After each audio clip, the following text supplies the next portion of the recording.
আল্লাহ রসুল সাল্লাল্লাহু আলাইহি ওয়াসাল্লামের মেয়ে হযরত ফাতেমা রাদিয়াল্লাহু তাআলা আনহা, হযরতে ফাতেমা রাদিয়াল্লাহু তাআলা আনহা তার স্বামী হইছে হযরতে আলী রাদিয়াল্লাহু তাআলা আনহু। এই দুইজন স্বামী এবং স্ত্রী, আল্লাহর রসুলের মেয়ে ফাতেমা আর আলী রাদিয়াল্লাহু তাআলা হচ্ছে তার স্ত্রী। দুইজন কি করতেছেন? স্বামী স্ত্রী রাত্রে ঘুমায় রইছেন। দুইজন স্বামী স্ত্রী রাত্রে ঘুমায় রইছেন। রাতে ঘুমায় থাকার পরে স্বামী রাতে ঘুমের ভিতরে বলতেছে, ইয়া ফাতেমা জি ইনি বিল মা, হে ফাতেমা আমার জন্য একটু পানি নিয়ে আসো। এই কথা যখন বলছেন ফাতেমা সঙ্গে সঙ্গে শোন থেকে উঠে একটু পানি নিয়ে আসছেন। আয়েশা যখন দেখছেন, আয়েশা দেখতেছেন স্বামী আলী রাদিয়াল্লাহু তাআলা ঘুমায় গেছে। হযরতে ফাতেমা রাদিয়াল্লাহু তাআলা আনহা চিন্তা করলেন, কিরে আমার স্বামী যখন ঘুমায় গেছে, আমি আমার স্বামীকে এখন জাগাবো কিনা, আমি আমার স্বামীকে জাগাবো কিনা? আমার স্বামী তো একজন সেনাবাহিনী, আমার স্বামী কি করে সারাদিন মেহনত করে পরিশ্রম করার পরে রাত্রে এখন ঘুমাইছে, পানি চাইছে, এখন যদি আমি আমার স্বামীকে ডাক দিই তাইলে ঘুম ভেঙে যাবে, কষ্ট হবে। আবার চিন্তা করলে তাইলে যদি ঘুমায় যাই, তাইলে যদি ঘুমের ঘরে আবার যদি স্বামী চায়, আমার পানি দিতে দেরি হয়ে যাবে। এই জন্য ফাতেমা রাদিয়াল্লাহু তাআলা না পানি নিয়ে দাঁড়িয়ে রয়েছেন, সারা রাত দাঁড়িয়ে আছেন। স্বামীকে জাগায় নাই, কষ্ট হবে, ঘুমায় না, চাইলে যদি আবার দিতে দেরি হয়, এই জন্য স্বামী যদি কষ্ট পায়, এই জন্য ঘুমায় নাই। যখন সুবে সাদেক হয়েছে, ফজরের যখন সময় হয়েছে, বেলাল মসজিদে নববীতে আজান দিছে, আল্লাহু আকবার আল্লাহু আকবার। আজানের আওয়াজ যখন আলী রাদিয়াল্লাহু তাআলা শুনছে, সঙ্গে সঙ্গে ঘুম ভেঙে গেছে। বাম দিকে নজর দিয়ে দেখে ফাতেমাকে দেখা যায় না। চট করে উঠা বৈশা গেছে, দেখতেছে ফাতেমা সামনে পানি নিয়ে দাঁড়ায় আছে। জিজ্ঞাসা করছে, ফামা বালুকা ইয়া ফাতেমা, ফাতেমা কোন কারণে তুমি এখানে দাঁড়ায় রয়েছে, কি হয়েছে তোমার? ফাতেমা রাদিয়াল্লাহু তাআলা বলতেছে, ও আমার স্বামী, আপনি রাতে ঘুমের ঘরে আমার কাছে পানি চাইছেন, বলছেন ফাতেমা একটু পানি নিয়ে আসো। এই জন্য আমি ঘুম থেকে সঙ্গে সঙ্গে শোন থেকে ওইটা পানি নিয়ে আসছি। পানি আনার পরে দেখলাম আপনি আবার ঘুমায় গেছেন। এখন চিন্তা করলাম আপনাকে ঘুম থেকে জাগাইব কিনা, আপনি সারাদিন পরিশ্রম করে ঘরে আসছেন, এখন যদি ঘুম থেকে আপনাকে জাগাই আপনার কষ্ট হবে। আবার চিন্তা করলাম শুইব কিনা, যদি আমি শুয়ে যাই, আপনি যদি আবার পানি চান, দিতে দেরি হয়ে যাবে, আপনি কষ্ট পাবেন, আপনার হক আদায় হবে না। এই জন্য আমি ফাতেমা আপনার খিদমত করার জন্য সারা রাত পানি নিয়ে দাঁড়িয়ে আছি। আমি পানি নিয়ে দাঁড়িয়ে আছি, আমি এক মুহূর্তের জন্য ঘুমাই নাই। আপনি ঘুমিয়ে গেছেন আর পানি চান নাই, এই জন্য দিতে পারি নাই। হযরত আলী রাদিয়াল্লাহু তাআলা সঙ্গে সঙ্গে কি করলেন? হযরত ফাতেমা রাদিয়াল্লাহু তাআলাকে বুকের সাথে জড়ায়া ধরলেন, বলতেছে, ফাতেমা আমি তোমাকে একটা কথা বলতে চাই, লা তাকুলি ইনদা আবি, এই যে ঘটনা ঘটছে, এই ঘটনা তুমি তোমার বাবার কাছে বলবা না, এই ওয়াদাটা তুমি আমাকে দাও। হযরত ফাতেমা রাদিয়াল্লাহু তাআলা বলতেছেন, ও আমার স্বামী, আমার বাবাকে বললেই কি আর না বললেই কি, এটা তো আপনি পাও না, এটা তো আপনি পাও না, আপনার হক, আমি সেই কাজ করেছি, আপনার খেদমত করেছি। আমার বাবা শুনলে কষ্ট পাবে না, আমার বাবা শুনলে কোনো সমস্যা হবে না। কয় না, তুমি আমার কাছে ওয়াদা দাও, বলো এই ঘটনা তুমি কোনোদিন তোমার বাবাকে বলবো না। কয় ঠিক আছে, আমি ওয়াদা দিলাম, আল্লাহি লা আকুলু ইনদা আবিক, আল্লাহর কসম আমি আপনার কাছে ওয়াদা দিলাম, এই ঘটনা আমি আমার বাবাকে কোনোদিন বলবো না। হযরত আলী রাদিয়াল্লাহু তাআলা খুশি হয়ে গেছেন, বুকের সাথে জড়ায়া আসমানের দিকে তাকায় বলতেছে, আসমানের মালিক, আমার স্ত্রী যে আমার জন্য যেই খেদমত করছে মালিক, আমি আমার স্ত্রীর উপর খুশি হয়ে গেছি। আল্লাহ তুমি আমার স্ত্রীকে কি করো, সাইয়্যিদাতি নিসাই আহলিল জান্নাহ, তুমি আমার স্ত্রী ফাতেমাকে জান্নাতি রমণীদের সরদার বানাইয়া দাও। হাদিস শরীফের ভিতরে আসছে, আল্লাহর রাসূল সাল্লাল্লাহু আলাইহি ওয়াসাল্লাম বলেন, মান ক্বালা আলহামদুলিল্লাহ তামলাউ নিসফাল মিজান, কোন আল্লাহর বান্দা যদি আল্লাহ তাআলার প্রশংসা করতে গিয়ে আলহামদুলিল্লাহ বলে, তো আল্লাহ তাআলা মিজানের যে দাড়িপাল্লা আছে, এই দাড়িপাল্লার অর্ধেক আল্লাহ তাআলা নেকি দিয়ে ভরিয়ে দেয়। এই জন্য যতটুকু সময় আলোচনা হয়, কথাগুলো আমরা দিলের কানে শুনবো, আমলের নিয়তে শুনবো, অপর ভাইকে পৌঁছায় দেওয়ার নিয়তে শুনবো, তাইলে ফায়দা হবে ইনশাআল্লাহ। আমি অল্প সময় আলোচনা করব, হযরত উলামা ইকরামগণ আলোচনা করেছেন, এখন শেষ সময়, শেষ অধিবেশনে লম্বা করব না, আপনারা অনেক সময় নিয়ে বয়ান শুনতেছেন, বক্তা চেঞ্জ হয়, কিন্তু আপনাদের তো চেঞ্জ নাই, আপনারা জায়গায় বসে আছেন। এজন্য সময় কষ্ট আপনাদের বেশি হইতেছে। এজন্য সময় বড় করব না, অল্প সময়ের ভিতরে শেষ করব। এজন্য কিছু মোলাখাস উমরি কথা বলার চেষ্টা করব, আমাদের যাতে করে সকলের ফায়দা হয় ইনশাআল্লাহ। আমি কোরআনে কারিমের দুইটা আয়াতে কারিমার টুকরা পড়েছি, অসংখ্য অগণিত হাদিস থেকে একটা হাদিস পড়েছি। কোরআনের আয়াত এবং হাদিসের আলোকে যতটুকু পারি আলোচনা করব। ওমা তৌফিক ইল্লা বিল্লাহ। আল্লাহ তাআলা তার কোরআনে কারিমের ভিতরে ইরশাদ করেন, কুল্লিল মুমিনিনা ইয়াগুদ্দু মিন আবসারিহিম ওয়া ইয়াহফাযু ফুরুজাহুম। মুমিন যত পুরুষ আছে এদেরকে আল্লাহ তাআলা বললেন যে তোমরা কি করো, ইয়াগুদ্দু মিন আবসারিহিম, তোমাদের দৃষ্টি নিচের দিকে রাখো। পুরুষদেরকে আল্লাহ বলছেন বেগানা নারীর দিকে তাকায়ও না। খালাতো বোন, মামাতো বোন, ফুফাতো বোন, যত তো বোন আছে এদের দিকে তোমরা তাকাইবা না, বেগানা নারীর দিকে তাকাবা না, নিষেধ, আল্লাহর অর্ডার। আর কি বলছেন, ওয়াহফাযু ফুরুজাহুম, তোমরা তোমাদের লজ্জাস্থানের হেফাজত করো। তা আল্লাহ তাআলা সমস্ত পুরুষদেরকে বললেন যে তোমরা তোমাদের দৃষ্টি নিচের দিকে রাখো, লজ্জাস্থানের হেফাজত করো। আর মা বোনদেরকে কি বললেন, ওয়াকুল্লিল মুমিনিনা ইয়াগুদ্দু ওয়াকুল্লিল মুমিনাতি ইয়াগুদ্দুনা মিন আবসারিহিন্না ওয়া ইয়াহফাযনা ফুরুজাহুন্না। মুমিন নারীদেরকেও বললেন তোমরা তোমাদের দৃষ্টি নিচের দিকে রাখো আর লজ্জাস্থানের হেফাজত করো। অর্থাৎ খালাতো ভাই, মামাতো ভাই, ফুফাতো ভাই, চাচতো ভাই, যত তো ভাই আছে বালেগ হয়েছে, এদের সাথে তোমরা সময় দিও না, গল্প গুজব করিও না। বেগানা যত ছেলে আছে এদের দিকে তাকাইও না, আল্লাহর অর্ডার নিষেধ করলেন। আর বললেন তোমরা তোমাদের লজ্জাস্থানের হেফাজত করো। তাইলে আল্লাহ তাআলা পুরুষদেরকে বলে দিলেন তোমরা তোমাদের দৃষ্টি নিচের দিকে রাখো, বেগানা নারীর দিকে তাকাইও না, লজ্জাস্থানের হেফাজত করো। আর মা বোনদেরকে আবার আল্লাহ তাআলা আবার এক্সট্রাভাবে বলে দিলেন তোমরাও তোমাদের দৃষ্টি নিচের দিকে রাখো, বেগানা ছেলের দিকে তাকাইও না, বেগানা ছেলের দিকে তাকাবা না, আর লজ্জাস্থানের হেফাজত করো। এরপরে এখানে পুরুষ আর মা বোনদের দুইটা সমান সমান দেওয়ার পরে মা বোনদের দুইটা আল্লাহ তাআলা কি করলেন, আরেকটু উমর বাড়ায় দিলেন। বললেন ওয়ালা ইউবদিনা জিনাতাহুন্না, যে ও মা বোনেরা তোমরা তোমাদের জিনাত, তোমরা তোমাদের যেই সৌন্দর্য আছে এই সৌন্দর্য পর পুরুষের সামনে প্রকাশ করবা না। তোমাদের যেই জিনাত আল্লাহ তাআলা যেই সৌন্দর্য দিয়েছে এটা পর পুরুষের সামনে প্রকাশ করতে নিষেধ করেছেন, এটা আল্লাহর অর্ডার। এর জন্য সৌন্দর্য কার জন্য, বিবাহের পরে স্বামীর জন্য। এই সৌন্দর্য একমাত্র স্বামীকে দেখাবো অঙ্গভঙ্গিমা দ্বারা, যেভাবেই হোক আমি আমার স্বামীকে সন্তুষ্ট রাখবো। আর কি, ওয়ালিয়াদরিবনা বিখুমুরিহিন্না আলা জুয়ুবিহিন,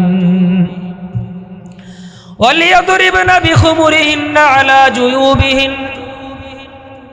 আর তোমরা কি করবা, একটা চাদর দিয়া, একটা ওন্না দ্বারা, মোটা কাপড় দ্বারা তোমরা তোমাদের চেহারা, তোমরা তোমাদের বক্ষদের সুন্দরভাবে ঢেকে নিবা। অর্থাৎ পর্দার সাথে চলবা, বেপর্দার সাথে চলবা না। তাইলে এখানে আল্লাহ তাআলা পুরুষদের শুরুতে দুইটা উমর দিলেন, এখানে মা বোনদেরকে দুইটা উমর দিলেন। পুরুষদেরকে বললেন তোমরা তোমাদের দৃষ্টি নিচের দিকে রাখো, লজ্জাস্থানের হেফাজত করো। মা বোনদেরকে বললেন তোমরাও তোমাদের দৃষ্টি নিচের দিকে রাখো আর লজ্জাস্থানের হেফাজত করো। এখানে মা বোনদের ব্যাপারে আরো দুইটা আদেশ বাড়ায় দিলেন, বললেন ওয়ালা ইউবদিনা জিনাতাহুন্না, তোমরা তোমাদের জিনত, তোমাদের সৌন্দর্য পর পুরুষের সামনে প্রকাশ করবা না। আর কি, ওয়ালিয়াদরিবনা বিখুমুরিহিন্না আলা জুয়ুবিহিন, আর কি করবা, একটা চাদর দিয়া, একটা কাপড় দিয়া তোমরা তোমাদের কি করবা, বক্ষদের সুন্দরভাবে চেহারা ঢেকে নিবা, বেপরদার সাথে রাস্তায় ঘোরাফেরা করবা না। তাইলে মা বোনদেরকে দুইটা উমর বাড়িয়ে দিলেন। এর ভিতরে একটা হইল সৌন্দর্য প্রকাশ না করা। তাইলে সৌন্দর্য প্রকাশ করতে নিষেধ করলেন কেন? আল্লাহ তাআলা নিষেধ করলেন, কোন কারণে আল্লাহ তাআলা নিষেধ করলেন? কারণ আল্লাহ পাক রব্বুল আলামিন মা বোনদের সম্মান অনেক বাড়িয়ে দিয়েছেন। কিছু কিছু ক্ষেত্রে পুরুষদেরটা বাড়াইছেন, অন্য জায়গায় মা বোনদেরকে বাড়াইছেন। হকের ব্যাপার অনেক জায়গায় দেখা যায় মা বোনদেরকে বাড়ায় দিয়েছেন। এই জন্য মা বোনদের আলাদা শান, পুরুষদেরও আলাদা আলাদা শান আছে। এই জন্য যেভাবে যেই তরতিবে আল্লাহ তাআলা নিজাম দিয়েছেন ওইভাবে আমাকে মানতে হবে, ওইভাবে আমাকে চলতে হবে। ওইভাবে যদি আমি চলতে পারি, যদি ওইভাবে আমার জিন্দেগি চালাইতে পারি, তাইলে আমার জিন্দেগিটা সুন্দর হবে, সোনায় সোহাগা হবে। আর যদি মন চাই জিন্দেগি চলি খসিরাত দুনিয়া ওয়াল আখিরা, দুনিয়াতে তো মুসিবত, আখিরাতে আমার জন্য ধরা আছে। এই জন্য হিসাব করতে হবে আমার সৌন্দর্য। এখন যদি একটা মহিলা, একটা বেগানা মেয়ে, একটা মহিলা যদি রাস্তায় হাঁটতে থাকে, চলতে থাকে, অনেক সময় স্কুলে যায়, কলেজে যায়, ভার্সিটিতে যায়, অনেক জায়গায় যায়, বেপরদার সাথে যায়। এই যে যাওয়ার দ্বারা যতগুলা লোক তার দিকে নজর দিবে, অতগুলা জিনার গুনাহ তার আমল নামায় হবে, অতগুলা কবিরা গুনাহ আমল নামায় তার হবে। একটা মেয়ে ঘর থেকে বের হইছে, বাজারে যাইতেছে, একটা মেয়ে ঘর থেকে বের হইছে, মার্কেটে যাইতেছে, একটা মহিলা ঘর থেকে বের হইছে, বেড়ানোর জন্য যাইতেছে। এই যে ঘর থেকে বের হয়ে রওনা দিছেন, সাথে কি করে না, পর্দার সাথে বের হয় নাই। তাইলে এই মেয়েটার দিকে, এই মহিলার দিকে যতগুলা পুরুষ নজর দিবে, যতগুলা পুরুষ নজর দিয়ে খারাপ দৃষ্টি দিবে, দিলের ভিতরে যত কাম ভাবনা আসবে, যা কিছু আসবে, এই রাস্তায় চলার দ্বারা যতগুলা নজর পড়বে, প্রত্যেকটা নজরের কারণে এক একটা করে কবিরা গুনাহ তার আমল নামা হবে, এক একটা গুনাহ জিনার গুনাহ তার আমল নামায় হবে। তাইলে পর্দার সাথে আমাকে চলতে হবে। বেপরদায় রাস্তাঘাটে চলাফেরা করা যাবে না, বেপরদায় হাঁটাহাঁটি করা যাবে না, বেগানা ছেলের সাথে গল্প গুজব করা যাবে না, ঘন্টাকে ঘন্টা প্রেম বিনিময় করা যাবে না। এগুলা নিষেধ আছে, এগুলা মেনে চলতে হবে। কারণ ও মা ও বোন, আপনাদেরকে বলতে চাই, কারণ এইটা মা, এটা তো দুনিয়া, এটা আখিরাত না। দুনিয়া মন চাই জিন্দেগি না, মন মতো চলার জায়গা দুনিয়া না। দুনিয়া আমি রব চাই, জিন্দেগির মতো চলবো, আল্লাহর মতে চলবো, রসুলের পথে চলবো। আমার দুনিয়া যদি আল্লাহর মতে, রসুলের পথে চলতে পারি, বিনিময়ে আমি জান্নাতে যেতে পারবো। জান্নাতে যাওয়ার পরে ও মা ও বোন, আপনাদেরকে বলতে চাই, আর কোনো কষ্ট আমাদের হবে না। দুনিয়ার ভিতরে পর্দা, জান্নাতে যাওয়ার পরে আর পর্দা লাগবে না। দুনিয়ার ভিতরে আল্লাহর হুকুম বিধিবিধান মানতে হবে, জান্নাতে যাওয়ার পরে মন চাই জিন্দেগি চলা যাবে, মন মতো চলা যাবে, মন মতো ঘোরা যাবে। এই জন্য যে ব্যক্তি আল্লাহর মতে, রসুলের পথে চলবে, নিজের মন মতো চলবে না, আল্লাহর মতে জিন্দেগি চালাইবে, দুনিয়াতে জান্নাতে আল্লাহ চলবে তার মতে। এই জন্য আমাদের তো মনে চায় আপনাদের সাথে সাক্ষাৎ করি, কথা বলি। আপনাদেরও মন চায় যে না, আমি একটু ইউসুফের সাথে কথা বলি, অথবা যাদের সাথে সম্পর্কে একটু কথা বলি, সময় দেই। কিন্তু আমরা আপনার সাথে দেখা করি না কেন? কয় আল্লাহর হুকুম নাই, এই জন্য দেখা করি না। আপনারা আমাদের কাছে কেন আসেন না? কয় মালিকের হুকুম নাই, আল্লাহর হুকুম নাই, এই জন্য আমরা আপনাদের সাথে কথা বলি না, আপনারাও আমাদের সাথে কথা বলেন না। এইভাবে চলিয়া আমার জিন্দেগি যদি কোরআন সুন্নাহ দিয়া সাজাইয়া আমার জিন্দেগি যদি চলতে পারি, আল্লাহর মতে জিন্দেগি চালাইতে পারি, তাইলে আল্লাহ তাআলা জান্নাত দিয়া আমাদেরকে খুশি তো করবেন। ওখানে যাওয়ার পরে আর কোনো পর্দা করতে হবে না। দুনিয়ায় যেই কয়দিন, এই কয়দিন তাও আল্লাহর অর্ডার, আল্লাহর হুকুম মানার জন্য আল্লাহ তাআলা দ্বীনকে, শরীয়তকে, ইসলামকে এভাবে সাজাইছেন। এই জন্য আমাদের এভাবে চলতে হয়, আপনাদের এভাবে চলতে হবে, মানতে হবে। তাইলে আমার জিনাত, আমার সৌন্দর্য এটা পর পুরুষের জন্য না, আমার সৌন্দর্য একমাত্র স্বামীর জন্য। হুজুর, স্বামীর জন্য সৌন্দর্য যদি হয়, স্বামীর জন্য যদি সৌন্দর্য দেখাই, স্বামীকে যদি অঙ্গভঙ্গিমা দ্বারা যদি রাজি করি, সন্তুষ্ট করার চেষ্টা করি, তাইলে ফায়দা কি হবে, লাভ কি হবে? ও মা ও বোন, আপনাদেরকে বলতে চাই একটা জিনিস হিসাব করবেন, যেই জিনিসটা গুনাহ হয় শরীয়তের খেলাফ করার কারণে, ওই জিনিসটা যদি শরীয়ত সম্মত করি তাইলেই কিন্তু নেক হয়। অর্থাৎ 5 ওয়াক্ত নামাজ পড়ছি, আমল নামায় সওয়াব হইছে, নামাজ পড়ি নাই আমল নামায় গুনাহ হইছে, রমজানের রোজা রাখছি আমল নামায় সওয়াব হইছে, রমজানের রোজা রাখি নাই আমল নামায় গুনাহ হইছে, হজ করছি আমল নামায় সওয়াব হইছে, হজ করি নাই আমল নামায় সওয়াব হয় নাই, আমার উপর যাকাত ফরজ হইছে, যাকাত দিছি সওয়াব হইছে, যাকাত দেই নাই আমার তাত কি হইছে, গুনাহ হইছে। আমি যদি ভালো কাজ করি আমি সওয়াব পাবো, আমি যদি উল্টাপাল্টা কাজ করি, শরীয়ত বিরোধী কাজ করি, তাইলে আমার আমল নামায় গুনাহ হবে, আমার জন্য শাস্তি হবে। দুনিয়ায় চলার জন্য দেখবেন অন্যায় করলে তার শাস্তি হয়। এই জন্য আমার জিন্দেগিটা কোরআন সুন্নাহ অনুযায়ী সাজাইতে হবে, কোরআন সুন্নাহ অনুযায়ী আমার জিন্দেগি চালাইতে হবে। আমার জিন্দেগি যদি কোরআন সুন্নাহ দিয়ে যদি চালাইতে পারি, দুনিয়ায়ও শান্তি আখিরাতেও শান্তি। দুনিয়ায় শান্তি যদি নাও পাই, আখিরাতে শান্তি নিশ্চিত হবে, এতে কোনো সন্দেহ নাই। এই জন্য আমার জিন্দেগি আল্লাহর মতে রসুলের পথে চলতে হবে। তাইলে আমি যদি আমার স্বামীর খেদমত করি, কিতাবের ভিতরে আসছে আল্লাহ রসুল সাল্লাল্লাহু আলাইহি ওয়াসাল্লাম বলেন, কোনো মা বোন যদি সুন্দরভাবে সাজসজ্জা করে, দেখেন এই সাজসজ্জা করিয়া তিনি কি করছেন, ঘর থেকে যদি বের হয়, বেগানা নারীর বেগানা ছেলেদের সাথে দেখা হয়, অন্য ছেলেরা যা কিছু দেখবে জিনার গুনাহ হবে, আমল নামায় কবিরা গুনাহ হবে।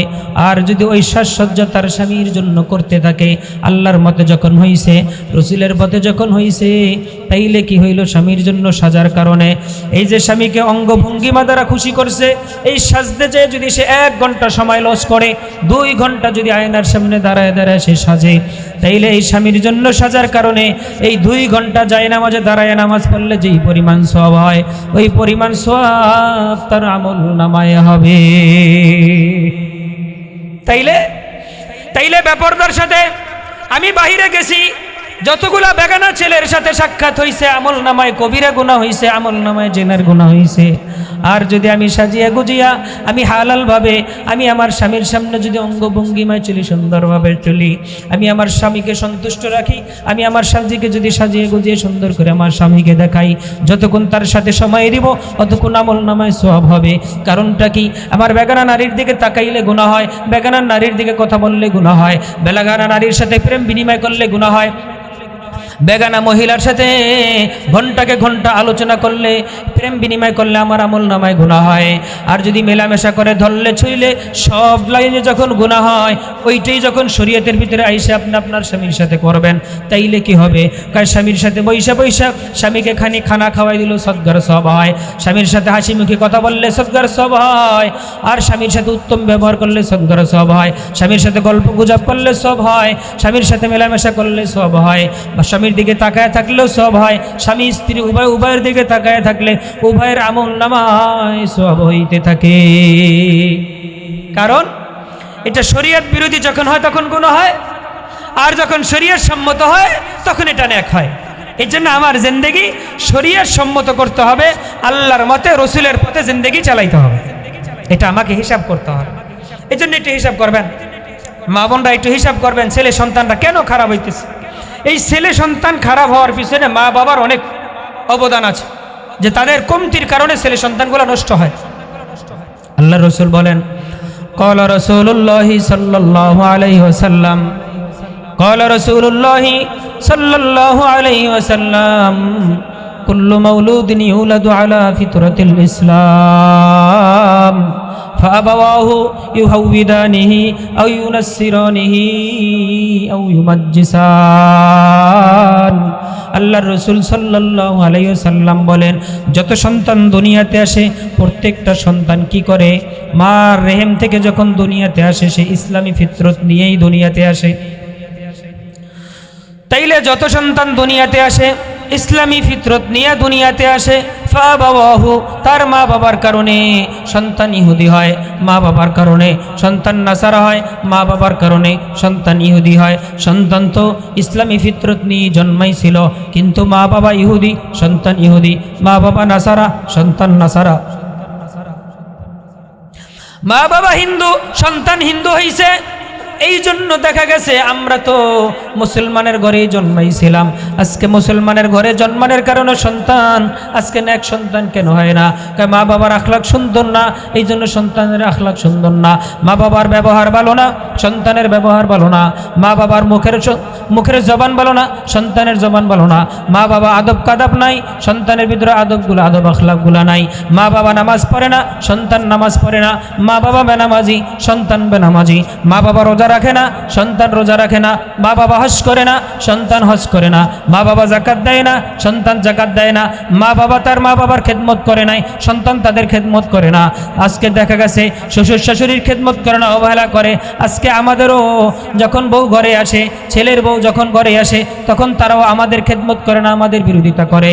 এই জন্য দেখা গেছে একটা জিনিস হিসাব করতে হবে, কামা তাদিনু তুদানো, কর্ম যেমন ফল আমার তেমন হয়। আমি যদি ভালো হই আমার কর্ম ভালো হবে, আমার ফল ভালো হবে। আমি যদি খারাপ হই আমার ফল খারাপ হবে। এই জন্য একটু হিসাব করে চলতে হবে, একটু হিসাব করে চলতে হবে। মা যদি নামাজি হয়, বাবা যদি নামাজি হয়, সন্তান নামাজি হয়, মা বাবার আখলাক যদি সুন্দর হয়, সন্তানের আখলাক সুন্দর হয়। মা বাবা দিনদার হইলে সন্তান দিনদার হয়। আল্লাহর রাসূল বলেন, কুল্লু মাউলুদিন ইউলাদু আলা ফিতরাতিল ইসলাম ফাআবাওয়াহু ইউহাউইদানিহি আও ইউনাসসিরানিহি আও ইউমাজ্জিসান। সন্তান মা বাবা, ও মা, সন্তান তো ইসলামী ফিতরত নিয়ে আসছিল, কিন্তু সন্তান কেন খারাপ হইল? মা বাবা খারাপ হওয়ার কারণে সন্তান খারাপ হইছে। মা বাবা পাঁচ ওয়াক্ত নামাজ পড়ে নাই, মা বাবা রমজানের রোজা রাখে না, মা বাবা পর্দা করে না। আরে মা বাবার হক আদায় করে না, বাবা মার হক আদায় করে না, স্বামী স্ত্রীর হক আদায় করে না, স্ত্রী স্বামীর হক আদায় করে না। তাই সন্তানও তার মা বাবার হক আদায় করে না। এই জন্যে একটু হিসাব করতে হবে। আমি যদি ভালো হই আমার সন্তান ভালো হবে, আমার মেহনত যদি সুন্দর হয়, আমার আখলাক যদি সুন্দর হয়, তো আমার সন্তানের আখলাক সুন্দর হবে। এই জন্য সন্তানকে দিন শিখাইতে হবে। আমি আমার সন্তানকে যদি দিন না শিখাই, আমার জন্য ভোগ আছে, মুসিবত আছে। আজকে মা বাবা সন্তানকে কি করতেছে? স্কুলে পড়াইতেছে, মা বাবা সন্তানকে হাই স্কুলে পড়াইতেছে, মা বাবা সন্তানকে কলেজে পড়াইতেছে। আপনার সন্তানকে হাই স্কুলে পড়ান কোনো আপত্তি নাই, কলেজে পড়ান কোনো আপত্তি নাই, হাই স্কুলে পড়ান কোনো আপত্তি নাই। কিন্তু আপনাদের কাছে একটা আর্জি হইল, কমপক্ষে আপনার সন্তানকে মাদ্রাসায় পেলে নার্সারি 1, দ্বিতীয় তৃতীয়, এই 4 থেকে 5টা ক্লাস মাদ্রাসায় পড়ায় নেন। কমপক্ষে 4 থেকে 5টা ক্লাস মাদ্রাসায় পড়ায় নেন। যদি তাদেরকে দিন শিখান, এই ছেলেটা যখন মাদ্রাসায় লেখাপড়া করছে, মাদ্রাসায় পড়ছে, তাইলে বা ও মা ও বোন আপনাদেরকে বলতে চাই, আপনার সন্তানকে স্কুলে কেন দিলেন? কয় সেখানে হুজুর বাংলা অঙ্ক ইংরেজি আছে, এই জন্য দিছি, নাইলে দিতাম না। আমাদের মাদ্রাসায় বাংলা অঙ্ক ইংরেজি 3টা আছে, সাধারণ জ্ঞান ইতিহাস ভূগোল আছে, সব যখন আমাদের মাদ্রাসায় আছে, সাথে সাথে কোরআন এবং হাদিসও আছে, তাইলে আপনার সন্তানকে কেন স্কুলে দিবেন? আর একটা কথা বলতে পারেন, হুজুর তাইলে এখানে যদি বিষয়বস্তু বেশি হয়, তাই কি পড়া কম বেশি হয় কিনা? আর তাহলে আচ্ছা আপনাদেরকে বলতে চাই, আমাদের মাদ্রাসা 2তে পড়তো, 2তে দ্বিতীয় শ্রেণী, এই দ্বিতীয় শ্রেণীর ছাত্র কি করছে? স্কুলে যায় 6এ ভর্তি হয়েছে।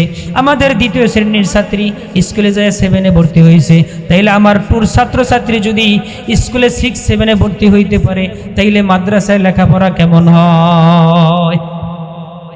মাদ্রাসায় লেখাপড়া অনেক ভালো হয়। তাইলে বাংলা, অঙ্ক, ইংরাজি, সাধারণ জ্ঞান সব পাইছি, সাথে সাথে আরবি এবং হাদিস এটাও পেয়েছি।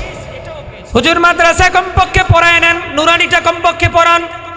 এরপরে যদি নাও পড়ান, আপনার সন্তান নাস্তিক হবে না, আপনার সন্তান ইসলাম বিরোধী হবে না, আপনার সন্তান কোরআন বিরোধী হবে না, আপনার সন্তান তৌহিদ বিরোধী হবে না, আপনার সন্তান নেক সন্তান হবে, আপনার সন্তান মা বাবার হক তারা বুঝবে। তাইলে কারণ এখানে থাকার পরে তার কোরআনটা সহি হয়েছে, 2 রাকাত নামাজে 60টা মাসলা সুন্দরভাবে জানতে পারছে, এরপরে শরীয়তে হালাল হারাম মোটামুটি ফরজিয়াতে ইলম তার জানা হয়েছে। এই সন্তান ইসলাম বিরোধী হবে না, এই সন্তান কোরআন বিরোধী হবে না, এই সন্তান ইসলাম অনুযায়ী তার জিন্দেগি চালাইবে। আর যদি আমি আমার সন্তানকে দিন না শিখাই, আমি আমার সন্তানকে কোরআন না শিখাই, আমি আমার সন্তানকে যদি ইসলাম না শিখাই, এই সন্তান কি করবে জানেননি? মা বাবা যখন কি করে মারা যায়, তখন কি করবে? যখন জান্নাত জাহান্নামের ফয়সালা হয়ে যাবে, তখন ওই সন্তান বলবে, আল্লাহ আমি তো জাহান্নামে যাব, কিন্তু আমি এমনি এমনি জাহান্নামে যাব না। আমার মা বাবা আমাকে দিন শিখায় নাই, আমার মা বাবা আমাকে ইসলাম শিখায় নাই, আমার মা বাবা আমাকে নামাজের জন্য আদেশ করে নাই। আমার মা বাবা যদি আমাকে নামাজের জন্য চাপ দিত, আমি নামাজ পড়তাম। মা বাবা আমাকে দিন শিখায় নাই, কোরআন শিখায় নাই, ইসলাম শিখায় নাই। এই জন্য আমি দিন বুঝি নাই, কোরআন বুঝি নাই, ইসলাম বুঝি নাই, নামাজ পড়ি নাই, দিন মতো জিন্দেগি চালাই নাই। আল্লাহ আমার মা বাবা যখন দিন শিখায় না, এখন কি করবো? জাহান্নামে যাব। আল্লাহ তুমি একটা কাজ করো, আমাদের মা বাবাদেরকে জাহান্নামের গেটের সামনে রাইখা তাদেরকে শোয়ায় দাও, তাদের সিনার উপর পাড়া দিয়ে আমরা জাহান্নামে যাই। আর তাদেরকে বলি, দুনিয়াতে যেমনি তোমরা আমাদেরকে ধ্বংস করছো, আল্লাহ তোমাদেরকে ধ্বংস করো। এই সন্তান আপনার বিরুদ্ধে আপিল করবে, এই সন্তান মা বাবার বিরুদ্ধে আপিল করবে। তাইলে যেই সন্তানের জন্য মাথার গাম পায়ে ফেলায়া, দিন রাত বানায়া, যেটা বলে রাতকে দিন বানায়া, খুব মেহনত করে সন্তানের জন্য এত কিছু করলাম, অথচ সেই সন্তান কি করতেছে? এখন মা বাবার কে বলতেছে জাহান্নামের গেইটে রাখো, তাদের সিনার উপর পাড়া দিয়ে তারপরে যাই, যে তোরা যেরকম আমারে ধ্বংস করছস, আল্লাহ তোদেরকে ধ্বংস করুক।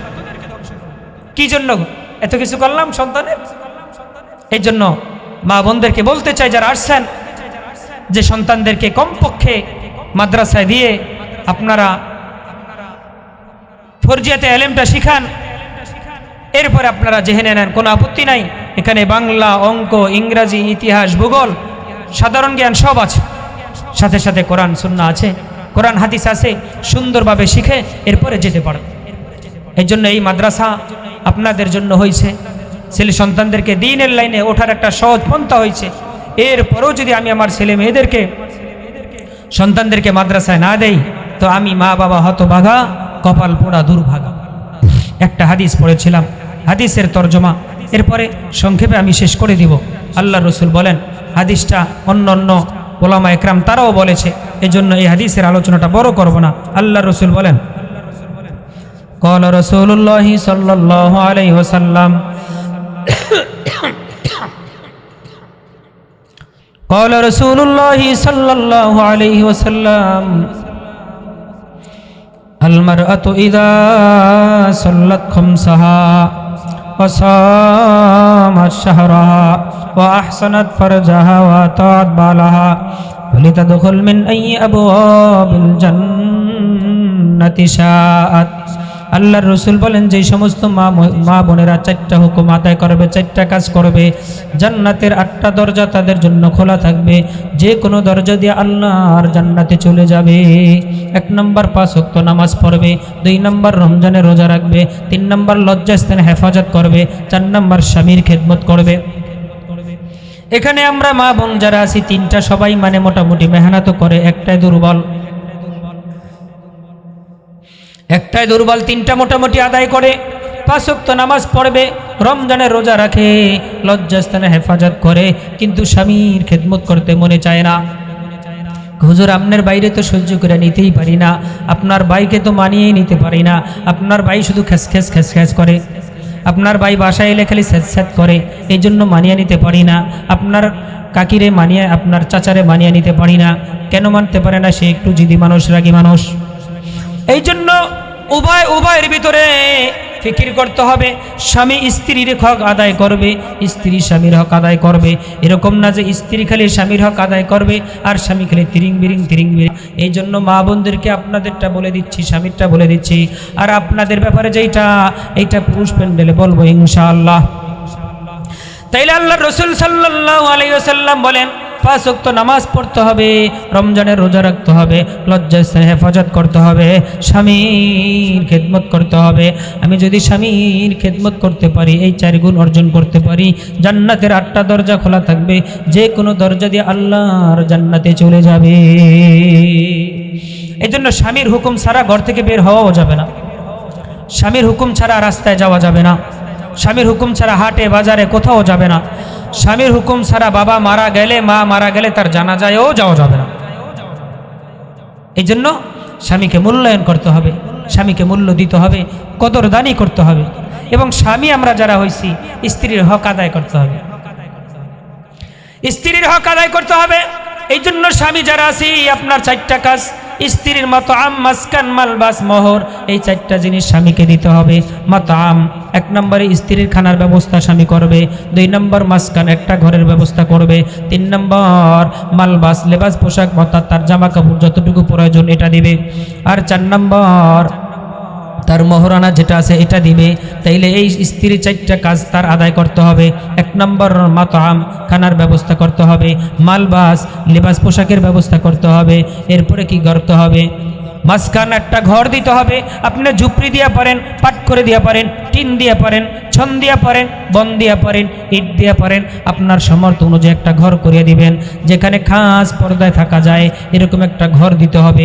আর যদি আপনি খাস পর্দায় রাখা যায় এমন একটা ঘর স্ত্রীকে যদি দিতে না পারেন, আপনার বিবাহ করার অনুমতি নাই, আপনি বিয়েই করতে পারবেন না। স্ত্রীরে পর্দায় রাখতে পারে না, এরা বিয়ে করতে গেছে কে? ওটার স্বামী, ওই স্বামী হইতে গেছে কে? ও স্বামী হওয়ার যোগ্যতাই হারায় ফেলাইছে। স্ত্রীর ভরণ পোষণ, স্ত্রীকে শরীয়ত সম্মত রাখার যোগ্যতা রাখে না। ওই দিন আমি আমার হুজুরা থেকে, বাড়ি থেকে, যেই বাসায় থাকে ওখান থেকে বের হয়েছি, বের হয়ে দেখলাম কুড়া কাটতেছে, স্বামীও কুড়া গাড়ে, স্ত্রী কুড়া গাড়ে। আমি বললাম, ভাই রে কি হইল? আপনি আইসেন কুড়া কাটতে, ভালো কথা, ভাবিরে কেন আনছেন? ভাবিরে কেন আনছেন? এই কুড়া কাটতে নি রাস্তায় মহিলাকে বের করতে হয়? এমন খবসত স্বামীর ভিতরে, নিজের স্ত্রীর দিকে রাস্তা দিয়ে কতগুলো পুরুষ হাইটা যায়, তার দিকে তাকায় থাকে। এরপরে তার স্বামীর ভিতরে লজ্জা শরম হয় না যে আমার স্ত্রীটা কত মানুষ নজর দিল। এরপরে বেপরদায় ছাইড়িয়ে দেয়। কুড়া কাটে মহিলারা, ধান কাটে মহিলারা, পাটরোদ দেয় মহিলারা, পাটলারা দেয় মহিলারা, যা কিছু করে সব মহিলারা। এই যে যা কিছু করে এগুলা স্বামী সব স্ত্রীর হক নষ্ট করে, স্ত্রীর উপর তারা জুলুম করে। তাইলে কি হইল? লা তাআতা লিমাখলুকিন ফি মাসিয়াতিল খালিক। স্বামী যদি স্ত্রীকে বলতেছে তুমি রাস্তায় বৈশা বৈশা পাট লইবা, কয় তোমার হুকুম মানা জায়েজ নাই, মানা যাবে না। স্বামী যদি স্ত্রীকে বলে রাস্তায় ধান রোদ দিবা, এখানে স্বামীর কথা মানা যাবে না। স্বামী যদি স্ত্রীকে বলতেছে, বলে তুমি কি করো এখানে রাস্তায় কি করো, কুড়া লারিয়া লারিয়া ঘাইটা দাও, এখানে স্বামীর হুকুম মানা যাবে না। কেন কি এখানে আল্লাহর হুকুম নাই, এখানে স্বামীর কথা মানা যাবে না। লা তাআতা লিমাখলুকিন ফি মাসিয়াতিল খালিক। যেখানে আল্লাহর অসন্তুষ্টি, আল্লাহর হুকুম নাই, ওখানে স্বামীর কথা মানা জায়েজ নাই। তাইলে সব মানতে হবে না, শরীয়ত সম্মত যেই হুকুম আপনাকে করবে ওইটা মানতে হবে। শরীয়তের বিরুদ্ধে যদি কোনো হুকুম দেয়, ওখানে স্বামীর কথা মানা যাবে, দন্তন্যয়কার না, মানা যাবে না। এই জন্য মন চাহে জিন্দেগি না, উভয়ের হক আদায় করতে হবে। তাইলে মাসকান একটা ঘরের ব্যবস্থা করতে হবে। স্বামীর যোগ্যতা আছে, তৌফিক যতটুকু ছিল, সে বাইলের বেড়া দেয়া, ঝুপড়ি দেয়া একটা চোপড়া বানায় দিছে, এটার ভিতরে থাকেন, পর্দায় রাখছে, কোনো সমস্যা নাই। আপনার কি করছে? ছন দিয়ে একটা ঘর দিছে, বন দিয়ে একটা ঘর দিছে, টিন দিয়ে একটা ঘরের ব্যবস্থা করছে, কিন্তু খাস পর্দার ব্যবস্থা আছে, আর সমস্যা নাই। সে তার তৌফিক অনুযায়ী দিবে। তৌফিক অনুযায়ী যদি দেয় তাই কোনো সমস্যা নাই, কোনো পেরেশানি নাই। ওইটার ভিতরে আপনি পর্দার সাথে থাকবেন। আমরা এক ঘরের ভিতরে 3 ভাই ছিলাম, এরপরও তো আমরা খাস পর্দায় ছিলাম, সমস্যা হয় নাই। 3 ভাই এক ঘরে ছিলাম, খাস পর্দায় ছিলাম, কোনো সমস্যা হয় নাই। অথচ আমরা একটা ঘরের ভিতরে থাকি, আমাদের এমন একটা অবস্থা হয়েছে, চতুষ্পদ জানোয়ারের মতো আমাদের অবস্থা হয়েছে। যেরকম একটা আস্তাবলের ভিতরে গরু থাকে, ওটার ভিতরে পুরুষ থাকে, ওটার ভিতরে মহিলা থাকে, ওটার ভিতরে ছেলে সন্তান থাকে। এরপরে কে কি কোনো ভেদাভেদ থাকে না, কে স্বামী কে স্ত্রী, এটার কোনো বোঝা যায় নাই। কারণ যারা চতুষ্পদ জন্তু, চতুষ্পদ জানোয়ার, আমরাও ঘরের ভিতরে এমনভাবে থাকি, মা বাবা থাকে, ছেলে সন্তান থাকে, ভাই থাকে, ভাইয়ের বউরা থাকে, সব অবাধে মেলামেশা একসাথে চলতে থাকে। হয় কয় ভাবি আপনি কেমন আছেন, হ্যাঁ কয় ভাবি কেমন আছেন। অনেকের দেওরের সাথে সম্পর্ক হয়ে যায়, এত কিছু হয়ে যায়, সব শরীয়তের বিরুদ্ধে চলার কারণে আমার ঘরটাও একটা আস্তাবল বানায় রাখছি। এই জন্য ঘরের ভিতরে দিন ঢুকাইতে হবে, তাইলে সন্তানের ভিতরে দিন ঢুকবে। তাইলে বলতেছিলাম, মা বা স্বামীর খেদমত করতে হবে। স্বামীর খেদমত আমরা কতটুকু করব? স্বামীর খেদমত কতটুকু আমাদের করা দরকার? স্বামীর খেদমত আমার যতটুকু সম্ভব শরীয়ত সম্মত যতটুকু হয় অতটুকু আমি খেদমত করব। ছোট্ট একটা ওয়াকিয়া বলতেছি, এই ওয়াকিয়ার পরে আমি আমার বয়ানের রীতি টানব। আল্লাহ রসুল সাল্লাল্লাহু আলাইহি ওয়াসাল্লামের মেয়ে হযরত ফাতেমা রাদিয়াল্লাহু তাআলা আনহা, হযরতে ফাতেমা রাদিয়াল্লাহু তাআলা আনহা, তার স্বামী হয়েছে হযরতে আলী রাদিয়াল্লাহু তাআলা আনহু। এই দুইজন স্বামী এবং স্ত্রী, আল্লাহর রসুলের মেয়ে ফাতেমা আর আলী রাদিয়াল্লাহু তাআলা আনহু যে তার স্ত্রী, দুইজন কি করতেছেন? স্বামী স্ত্রী রাত্রে ঘুমায় রইছেন। দুইজন স্বামী স্ত্রী রাত্রে ঘুমায় রইছেন। রাতে ঘুমায় থাকার পরে স্বামী রাতে ঘুমের ভিতরে বলতেছে, ইয়া ফাতেমা জি ইনি বিল মা, হে ফাতেমা আমার জন্য একটু পানি নিয়ে আসো। এই কথা যখন বলছেন ফাতেমা সঙ্গে সঙ্গে শোন থেকে উঠে একটু পানি নিয়ে আসছেন। আয়েশা যখন দেখছেন, আয়েশা দেখতেছেন স্বামী আলী রাদিয়াল্লাহু তাআলা আনহু ঘুমায় গেছে। হযরতে ফাতেমা রাদিয়াল্লাহু তাআলা আনহা চিন্তা করলেন, কিরে আমার স্বামী যখন ঘুমায় গেছে আমি আমার স্বামীকে এখন জাগাবো কিনা, আমি আমার স্বামীকে জাগাবো কিনা। আমার স্বামী তো একজন সেনাবাহিনী, আমার স্বামী কি করে সারাদিন মেহনত করে পরিশ্রম করার পরে রাত্রে এখন ঘুমাইছে, পানি চাইছে, এখন যদি আমি আমার স্বামীকে ডাক দিই তাইলে ঘুম ভেঙে যাবে, কষ্ট হবে। আবার চিন্তা করলে তাইলে যদি ঘুমায় যাই, তাইলে যদি ঘুমের ঘরে আবার যদি স্বামী চায় আমার পানি দিতে দেরি হয়ে যাবে। এই জন্য ফাতেমা রাদিয়াল্লাহু তাআলা আনহা পানি নিয়ে দাঁড়িয়ে রয়েছেন, সারা রাত দাঁড়িয়ে আছেন।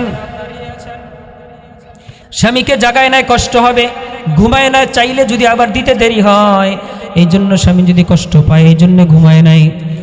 যখন সুবে সাদেক হয়েছে, ফজরের যখন সময় হয়েছে, বেলাল মসজিদে নববীতে আজান দিছে, আল্লাহু আকবার আল্লাহু আকবার।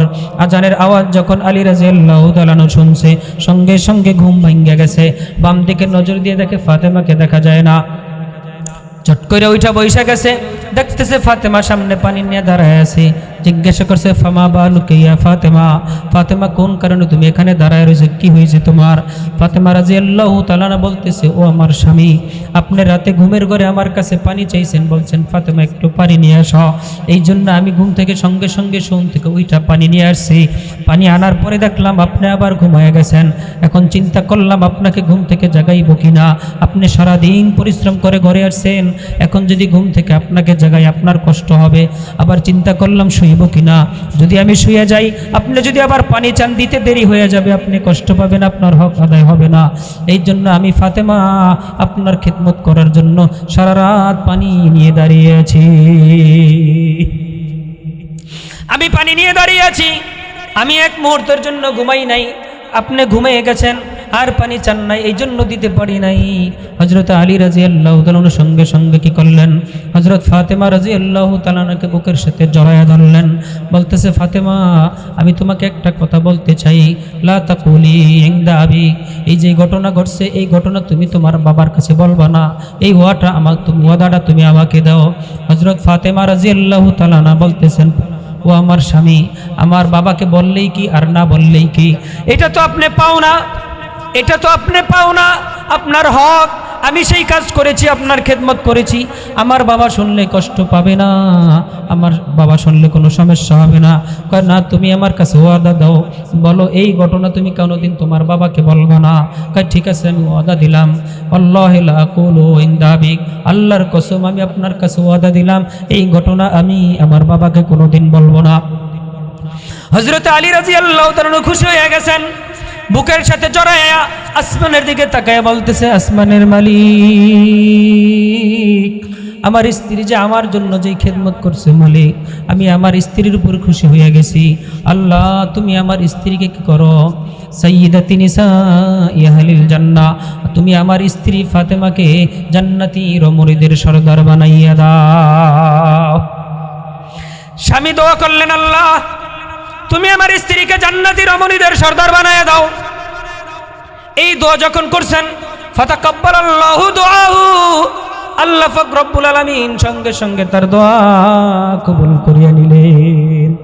আল্লাহ তাআলা যখন দোয়া কবুল করছেন, সঙ্গে সঙ্গে কি করছেন, আলী রাদিয়াল্লাহু তাআলা এরপর কি করলেন, মসজিদে নববীতে চলে গেলেন ফজর নামাজের জন্য। প্রত্যেক দিন নবীজির পিছনে নামাজে দাঁড়ায় আবু বকর ওমর ওসমান আলী তারা পাশাপাশি নামাজে দাঁড়ায়। আজকে আলী রাদিয়াল্লাহু তাআলা আনহু পিছনে না দাঁড়াইয়া বইতে বইতে মসজিদে নববীর এক কোনায় দাঁড়াইছেন। কারণ যদি আল্লাহর রাসূলকে যদি জানিয়ে যায় কোনো সমস্যা হয়ে যায়, আমি আমার নবীজিকে কি জবাব দিব যে তার কন্যা ফাতেমাকে সারা রাত আমি দাঁড়া করায় খেদমত নিছি। হযরত আলী রাদিয়াল্লাহু তাআলা নামাজ শেষ হইছে, দুই দিকে সালাম ফিরানোর পরে সময় নাই। আজকে আলী রাদিয়াল্লাহু তাআলার সময় নাই, সোজা বাসায় চলে আসছে। আল্লাহর রাসূল সাল্লাল্লাহু আলাইহি ওয়াসাল্লাম প্রত্যেক দিনের মতো ফজরের নামাজ আদায় করিয়া মুসল্লিদের দিকে ঘুরিয়া বসছেন। ঘুরিয়া বসার পরে সাহাবাদের দিকে তখন ঘুরিয়া বসার পরে দেখতেছেন হযরতে জিবরাইল আলাইহিস সালাতু ওয়াস সালাম দরজার সামনে দাঁড়াইয়া আছে। হযরতে জিবরাইল দরজার সামনে দাঁড়ানো। আল্লাহর রাসূল সাল্লাল্লাহু আলাইহি ওয়াসাল্লাম বলতেছেন, ফামা বালুকা ইয়া জিবরাইল, জিবরাইল এত সকালবেলা কোন কারণে তুমি আসছো? ফামা শানুকা, কোন শান, কোন মান, কোন কারণে তুমি আসছো, কোন কারণে তুমি এখানে আসছো রে জিবরাইল? এই কথা যখন বলছে জিবরাইল আলাইহিস সালাম বলতেছে, পয়গম্বর একটা খবর দেওয়ার জন্য আপনার কাছে আসছি, কিন্তু এখন একটু আপনি আমার কাছে আসেন, সংবাদটা দেই, সুখের একটা সংবাদ, ভালো সংবাদ আছে। আল্লাহ রাসূল সাল্লাল্লাহু আলাইহি সাল্লাম যখন কাছে আসলেন, আসার পরে বলতেছেন, পয়গম্বর আপনি জানেননি আজকে রাত্রে আপনার মেয়ে ফাতেমা এবং আলী স্বামী স্ত্রীর ভিতরে এই কাণ্ড, এই ঘটনা ঘটছে। এই ঘটনা তাদের স্বামী স্ত্রীর ভিতরে ঘটছে। এই ঘটনা ঘটার পরে আপনার মেয়ে আলী রাদিয়াল্লাহু তাআলা যে খেদমত করছে, খুশি হইয়া তার জন্য একটা দোয়া করছে, আল্লাহ তাআলা যেন তাকে জান্নাতি রমণীদের সরদার বানায় দেয়। ফাতাকাব্বালাল্লাহু দুআহু, আল্লাহ তাআলা এই আলী রাদিয়াল্লাহু তাআলার দোয়া আল্লাহ তাআলা কবুল করেছেন। আল্লাহ তাআলা দোয়া কবুল করার কারণে এই সংবাদটা আপনার কাছে পৌঁছায় দিয়েছে, এই জন্য খবর দেওয়ার জন্য আসছি। আল্লাহ তাআলা আপনার মেয়ে ফাতেমাকে আপনার আলী রাদিয়াল্লাহু তাআলার দোয়ার বরকতে তাকে জান্নাতি রমণীদের সরদার বানাইয়া দিয়েছে। জান্নাতি রমণীদের সরদার বানাইয়া দিছে। আল্লাহর রাসূল খুশি হয়ে গেছেন। সঙ্গে সঙ্গে কি করলেন, সাহাবাদেরকে বলতেছেন, ইজলিসু আলা মাকানিকুম, হে আমার সাহাবারা তোমরা এখানে একটু বসো, আমি একটু আলীর বাড়িতে যাই, ফাতেমার কাছে যাই, এই সংবাদটা একটু ফাতেমার কাছে যাই দিয়ে আসি। সঙ্গে সঙ্গে আল্লাহর রাসূল ফাতেমার বাড়িতে আসলেন। দূর থেকে বেড়ার ফাঁক দিয়ে যখন আলী রাদিয়াল্লাহু তাআলা দেখলেন আল্লাহর রাসূল বাড়িতে আসছে, এই তো ভয়তে পেরেশান হয়ে গেছে, রে আমি তাড়াতাড়ি বাসায় চলে আসলাম, এই দিন নবীজি আসতেছে, কে ফাতেমা তুমি থাকো আমি পলাই। নবীজি আসতেছে, ঘর থেকে বের হয়ে বাহিরে দাঁড়ায় আছে। আল্লাহর রাসূল সাল্লাল্লাহু আলাইহি সাল্লাম যায় দাঁড়ায়, ঘরের সামনে যা দাঁড়ায় সালাম দিছেন, আসসালামু আলাইকুম আফিল বাইতে ফাতেমা ওয়া আলী, ও ফাতেমা এবং আলী তোমরা কি ঘরের ভিতরে আছো কিনা? হযরতে ফাতেমা রাদিয়াল্লাহু তাআলা বলতেছেন, লাব্বাইক ইয়া আবি, হে আমার আব্বা ঘরের ভিতরে আমি আছি। বলতেছে, তাল এদিকে আসো। আল্লাহর রাসূল ডাক দেওয়ার সঙ্গে সঙ্গে ফাতেমা রাদিয়াল্লাহু তাআলা দরজা খুললেন, খুলিয়া সালামদের জবাব দিলেন, সালাম দিলেন। বলতেছেন, বাবা এত সকালবেলা কি জন্য আসছেন? বলতেছে, তোমার স্বামী আলী কোথায় গেছে? বলতেছে, এই তো একটু পূর্বে কোথায় জানি একটু বের হয়ে গেছে। বলতেছে, আজকে রাত্রে তোমার সাথে আলীর সাথে কি হয়েছে? আজকে রাত্রে তোমার সাথে আলীর সাথে কি হয়েছে? হযরতে ফাতেমা রাদিয়াল্লাহু তাআলা বলতেছেন, ও আমার আব্বা, আজকে আমার সাথে আমার স্বামী আলীর সাথে কি হয়েছে এই ঘটনা যদি বলতে হয়, এটার আগে আমি আপনাকে একটা মাসালা জিজ্ঞাসা করতেছি, প্রশ্ন করতে চাই, এই প্রশ্নের জবাব দিবেন, এরপরে আমি আমার জবাব দিব, আমি বলবো। বলতেছে, তুমি কি বলতে চাও? বলতেছে, আমার আব্বা স্বামী বলতে নিষেধ করছে, বাবা জানতে চায় এখন স্বামী কি করবে, স্ত্রী কি করবে? স্বামী বলতে নিষেধ করছে, বাবা জানতে চায় এখন স্ত্রীর করণীয় কি? সে স্বামীর কথা রাখবে না বাবার কথা রাখবে? আল্লাহর রাসূল সাল্লাল্লাহু আলাইহি সাল্লাম বলেন, ফাতেমা তুমি সে তার স্বামীর কথা রাখবে, বাবার কথা রাখবে না। ফাতেমা বলতেছো, আমার আব্বা যেই ঘটনা বলার জন্য আপনি বলছেন, আমার স্বামী আমাকে বলতে নিষেধ করছে, আমি এই ঘটনা বলতে পারবো না, আমি এই ঘটনা বলতে পারবো না। আল্লাহ রাসূল সাল্লাল্লাহু আলাইহি সাল্লাম বলেন, ও মা ফাতেমা তোমার এই ঘটনা বলতে হবে না, তুমি বলা ছাড়াই জিবরাইল সব আমাকে বলে দিয়েছে। ওমা ইয়ানতিকু আনিল হাওয়া ইন হুয়া ইল্লা ওয়াহয়ু ইউহা। ওহির মাধ্যমে কি করছেন? জিবরাইল আলাইহিস সালাম জানছেন, জানিয়া জিবরাইল আল্লাহ রাসূল সাল্লাল্লাহু আলাইহি সাল্লাম গাইসা জানায় দিয়েছেন। আর বলছে, জানোনি একটা খুশ খবরই দিছে, তুমি আজকে রাত্রে যে আলীর খেদমত করছো, এই খেদমত করার কারণে আল্লাহ তাআলা তোমার উপর যেই খুশি হয়েছে, আর স্বামী তোমার জন্য যেই দোয়া করছে, ওই দোয়া আমার আল্লাহ কবুল করছে। এই ঘটনার তোমাকে জানার জন্য আসছি। ও মা ফাতেমা, তোমার স্বামী আলীর দোয়ার বরকতে আমার আল্লাহ তোমাকে জান্নাতি রমণীদের সরদার বানাইয়া দিছে। তাইলে আমরা কেমন হইলাম? আমরা কেমন মেয়ে হইলাম? আমরা কি আল্লাহর রসুলের মেয়ের চাইতে দামি হইছি নি? যে স্বামীর খেদমত করলে আমাদের ইজ্জত যায়। এই জন্য ও মা ও বোন, আপনাদেরকে বলতে চাই, 4 নাম্বার হয়েছে স্বামীর খেদমত করতে হবে। এই 4টা গুণ, 5 ওয়াক্ত নামাজ পড়বেন, রমজানের রোজা রাখবেন, লজ্জাস্থানে হেফাজত করবেন, স্বামীর খেদমত করবেন। এই 4টা গুণ যদি অর্জন করতে পারেন, জান্নাতের 8টা দরজা খোলা থাকবে, যে কোনো দরজা দিয়ে আল্লাহর জান্নাতে চলিয়া যাবে। এই জন্য মা বোন যারা আসছেন, যতটুকু সম্ভব স্বামী স্ত্রীর হক আদায় করব, স্ত্রী স্বামীর হক আদায় করব। আমি আমার আখলাককে সুন্দর করব, আমি আমার ব্যবহারকে সুন্দর করব। সর্বশেষ আউলিয়ার চর হামিউস সুন্নাহ মাদ্রাসার পক্ষ থেকে যে মাহফিলের আয়োজন হয়েছে, যে পরিবেশ আজকে করা হয়েছে, এর জন্য সর্বশেষ এই মাদ্রাসার জন্য 3 জিনিস দিয়ে আমি মেহনত করব। মাদ্রাসার জন্য 3 জিনিস দিয়ে মেহনত করব। মাঝখানে যে জায়গাটা আজকে মাহফিল হয়েছে, আলহামদুলিল্লাহ, এই জায়গার ব্যবস্থা 4.5 লাখ টাকা দাম হয়েছে। আমরা 50,000 বায়না দিয়েছি। তো নানা কথা হয়েছে, নানা রাজি হয়েছে, তো দিয়েছে। আমাদের জন্য যথেষ্ট উপকার হয়েছে, দিনের ফায়দা হয়েছে, ইসলামের ফায়দা হয়েছে। আল্লাহ তাআলা যেন যারাই মেহনত করব সকলকে যেন দুনিয়া আখেরাত উভয় জাহানে কামিয়াবি দান করেন। এজন্য যেখানে বসে মাহফিল শুনতেছেন, এখানে অনেক খোঁজ ছিল, এটা ভরে এখানে মাহফিলের আয়োজন করা হয়েছে, মাদ্রাসার মাঠ হয়েছে। এই জন্য এখানকার জন্য আমি যতটুকু পারি করব। মাদ্রাসার তলিবুল ইলম এটা ভরতেও আমাদের 1,10,000 টাকা খরচ হয়েছে। বালু বাবদ গেছে 1,10,000 টাকা। এই জন্য আমরা দিব। কেমন দিব? কতটুকু দিব? দিলে ফায়দা কি হবে?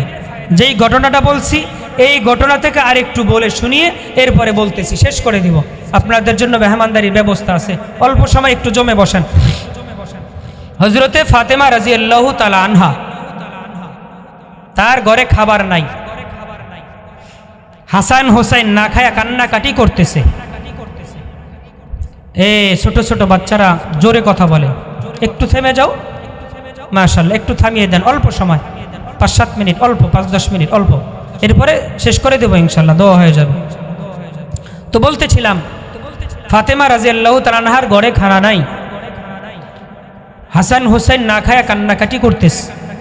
কি করবে? কিছু না পায়া একটা চাদর ছিল, এটা অথবা ওন্না যেটাই বলি, একটা কাপড় ছিল।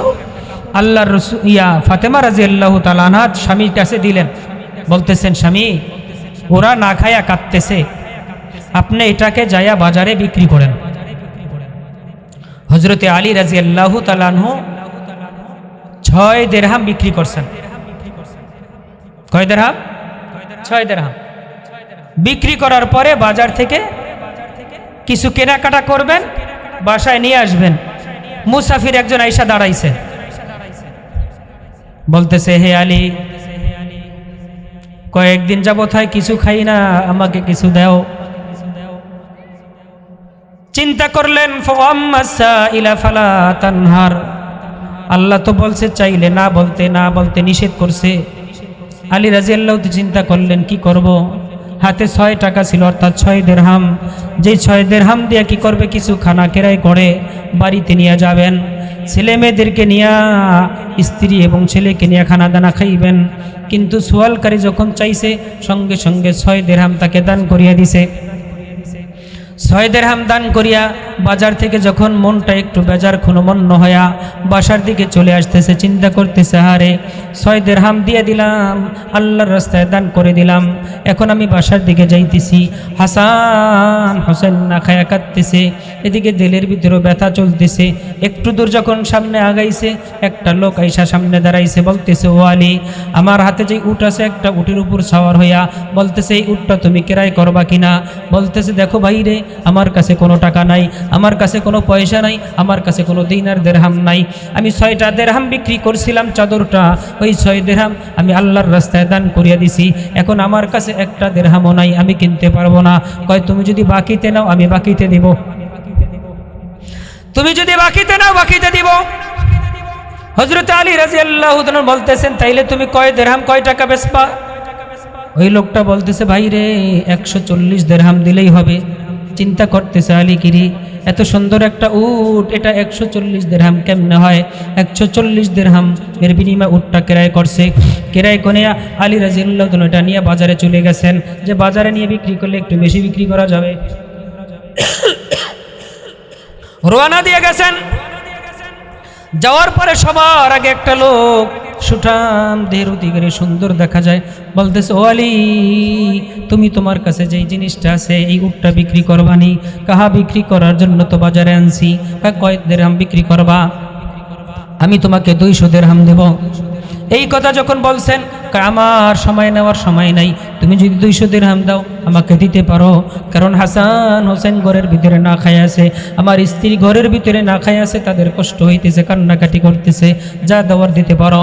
200 দিরহাম দিয়ে কি করলেন, ওইটা বিক্রি করিয়া আলী রাদিয়াল্লাহু তাআলা যখন রওনা দিলেন, সামনে ওই লোকটা আবার দাঁড়াইছে, দাঁড়ায় বলতেছে, আলী, তোমার কাছে না আমি 140 দিরহাম পাই, উট বিক্রি করছো? হ করছি। আমার টাকা দাও। তুই কি করলেন, 140 দিরহাম তাকে দিয়ে দিলেন। লাভ হয়েছে কয় টাকা? 60 দিরহাম, 60 টাকা লাভ। আর দান করছে কয় টাকা? 6 দিরহাম, 6 টাকা। আর আল্লাহ তাআলা বলতেছেন, মান জাআ বিল হাসানাতি ফালাহু আশরু আমসালিহা, 1 টাকা দিলে 10 টাকা দেয়, 1 দিরহাম দিলে 10 দিরহাম দেয়, 1 গুণ দিলে 10 গুণ আল্লাহ তাআলা তাকে দেয়। এই জন্য 6 দিরহাম দিছে, 60 দিরহামের ব্যবস্থা আল্লাহ তাআলা করে দিয়েছে।